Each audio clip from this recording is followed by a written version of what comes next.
If something like this would happen in this country, God forbid, to imagine that all the top artists of Lincoln Center, the Metropolitan Opera House, our movies, our books, if everyone who is of Jewish religion or had one Jewish grandparent would be totally prohibited to follow their profession. And those people grouped themselves together and formed the Kulturbund.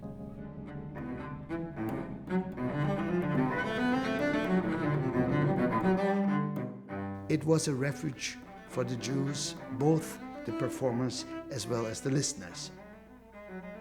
Second, it was a ghetto, because we were excluded from the environment in which we were used to breathe, which was the great city of Berlin with the great culture that was created by so many Jews.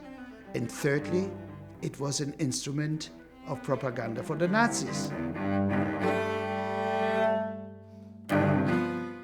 The workshop we've been doing is really designed to connect the human stories of the actors and creators involved in the ensemble with the Kulturbund, to really let the Kulturbund and what it teaches us about the present day start to live and breathe in the room. Okay, good. We're good. Well, I grew up under communism in Romania until I was 16, and having been born and growing up in an oppressive regime, this whole movement of Kulturbund, it's very attractive to me as a human being. These people experience hell in their historical circumstances, but in the midst of all that, there was these sparks of heaven through their music, through their art. So that's kind of. Can you throw like a little like? So Yeah. From one moment to the next, you really didn't know what was going to happen. You didn't know if you'd come home and find your father there. You didn't know if you were able to leave the theater. You didn't know from one minute to the next if your life would radically change or if you yourself would be deported.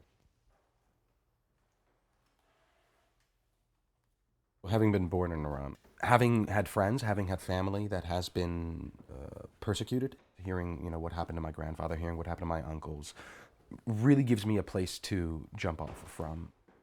It's one thing to know the stories that really mean a lot to you, and it's another thing to actually physically immerse yourself in them, to the point where when I was looking out a window, is there somebody there? Who's watching? It was just a genuine sense of fear, of apprehension, that I didn't realize I had.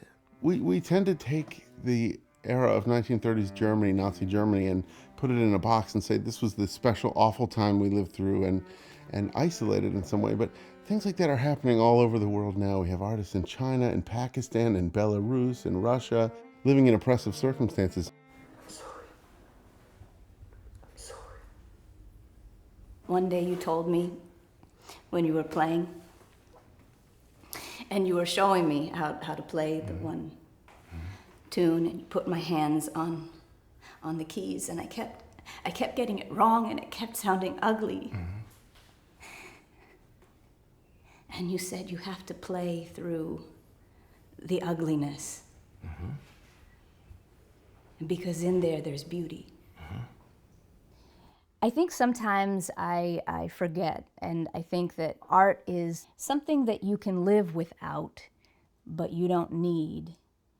And this to me was a reminder that art isn't just a matter of Art is a matter of survival.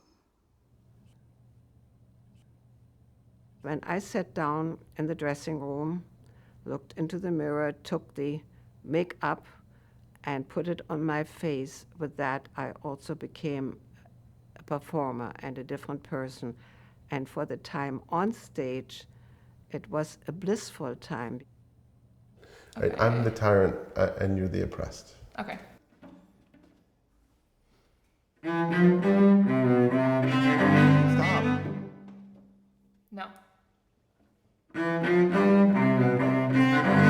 Stop. No.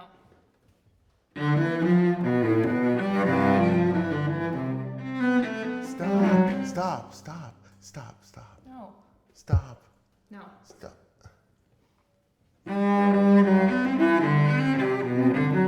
Stop. No. Stop. No. Stop it. No.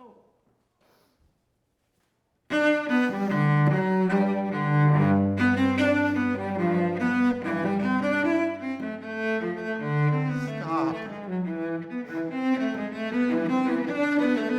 Stop. Stop.